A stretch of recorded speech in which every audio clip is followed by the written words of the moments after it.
السلام علیکم۔ اردو قواعد کے آج حصہ دوم دال میں ہم حرف کو سمجھیں گے۔ حرف کلمے کی تیسری قسم ہے جس کو آپ انگلش میں پریپوزیشن کہتے ہیں۔ Preposition is a word which shows relation between noun and pronoun or some other word in a sentence۔ اسی طریقے سے اردو میں حرف وہ کلمہ یعنی وہ بامعنی لفظ ہے جو کسی کا نام ہو نہ کام ہو، یعنی ایسا لفظ ہے جو کسی نام کو ظاہر کرتا ہے نہ کوئی کام کو ظاہر کرتا ہے، بلکہ دوسرے لفظوں کے ساتھ مل کر اپنے معنی دے، یعنی کہ اسم اور فعل کے ساتھ مل کر اپنے معنی ظاہر کرے، بلکہ اس کے اکیلے کوئی معنی ہی نہیں ہوتے جب تک یہ فعل یا اسم کے ساتھ جب یہ ملتا ہے، اسم اور فعل کے ساتھ جب ملتا ہے تو حرف اپنے معنی ظاہر کرتا ہے۔ اب مثال کے طور پہ آپ لے لیجئے نے، پر، کا، کی، سے،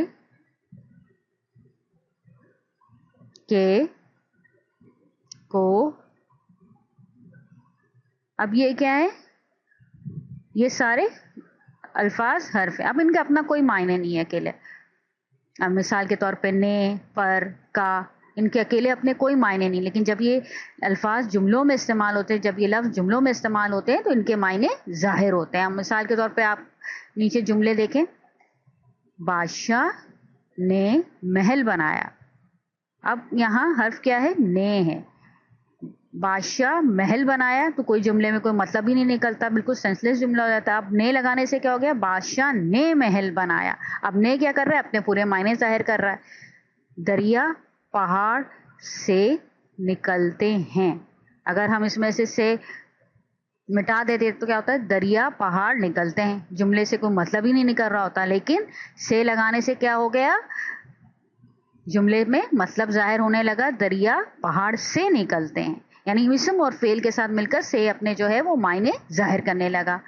گھاس پر مت چلو، یعنی کہ یہاں پر جو ہے ایسے اس کے اکیلے اپنے کوئی معنی نہیں ہے، لیکن یہاں پر گھاس پر مت چلو، اب پر اپنے پورے معنی ظاہر کرنے لگا، یعنی کہ اسم اور فعل کے ساتھ مل کر۔ یہ قلم کس کا ہے؟ یعنی اب کیا ہے؟ کا جو ہے اس میں حرف ہے، اب یعنی کہ یہاں دیکھیے اگر ہم اس کا کو ہٹا دیتے تو یہ قلم کس ہے؟